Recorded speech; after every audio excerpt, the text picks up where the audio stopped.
On va écouter ce qu'en dit Alain Lambert, qui est un ancien ministre délégué au budget à la réforme budgétaire, sénateur UMP de l'Orne. Il est avec nous par Skype. Bonjour Monsieur Lambert. J'ai une question toute simple. Est-ce que l'administration empêche les réformes et la décentralisation en France ? L'administration vit pour elle-même. Elle n'est pas au service des Français. Elle vit sur elle-même. Elle produit des textes. En fait, l'appareil d'État est comme un mammouth qui est immobilisé par des textes qu'il a lui-même produits et qui sont d'une telle rigidité qu'il n'arrive pas à les desserrer lui-même. J'entendais votre conversation avec Guillaume Patrinal, que je salue, puisque au moment où il était en mission avec Thierry Mandon, moi je l'étais avec Jean-Claude Boulard pour les collectivités territoriales, et je voudrais vous dire que je crains que ça ne soit pas une question de gouvernement. Le problème des gouvernants, c'est qu'ils n'ont pas l'autorité sur leur administration. Et pourquoi ? Parce que dans ce pays, l'administration est si ancienne, elle a édicté des règles qui sont si intangibles qu'à chaque fois que le corps politique lui demande d'atteindre un objectif, elle déroule toute une série d'obstacles pour démontrer que l'objectif défini par le corps politique est inatteignable.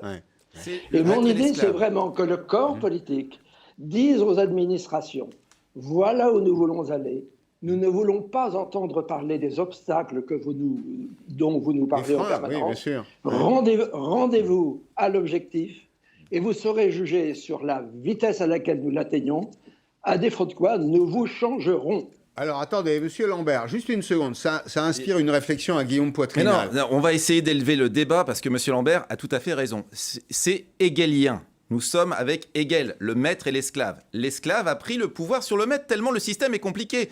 Quand on arrive avec une proposition de simplification chez un ministre, il la confie à un directeur d'administration centrale qui lui dit « Attendez, monsieur le ministre, c'est pas si simple que vous pensez. C'est pas si simple qu'on vous l'a dit. » Et puis ensuite, il va commencer à faire une commission, il va s'apercevoir que c'est interministériel, il va convoquer d'autres gens. Et puis ensuite, le ministre va lui dire « Mais attendez, où elle en est ma proposition ?»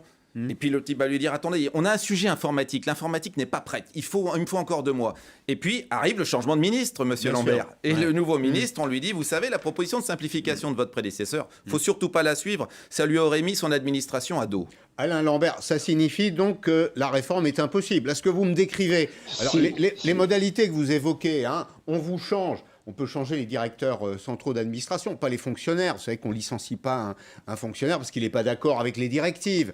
Mais donc, ça veut dire qu'il n'y a pas de machine arrière possible ? Si, mais il ne s'agit pas de changer vraiment les personnes.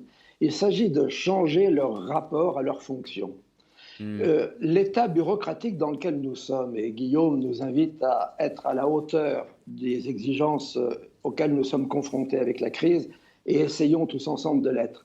Le problème d'un État bureaucratique, c'est qu'il est obsédé par la lettre des textes qu'il produit, au point d'en oublier la finalité.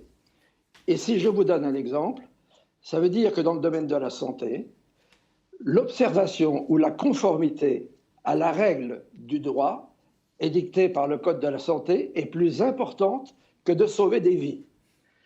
Et si vous ne dites pas à vos fonctionnaires le Code de la santé est une référence nécessaire, prenez-le comme un code de bonne pratique, mais votre but c'est de sauver des vies et d'avoir une santé qui soit au meilleur rapport qualité-prix, je suis certain qu'ils sont capables d'entrer dans cette démarche-là. Merci beaucoup Alain Lambert. Merci, c'est extrêmement clair. Et bravo pour le travail d'Alain Lambert sur les normes, parce que c'est formidable. Et en même temps, c'est redoutable. Merci beaucoup Alain Lambert. Ça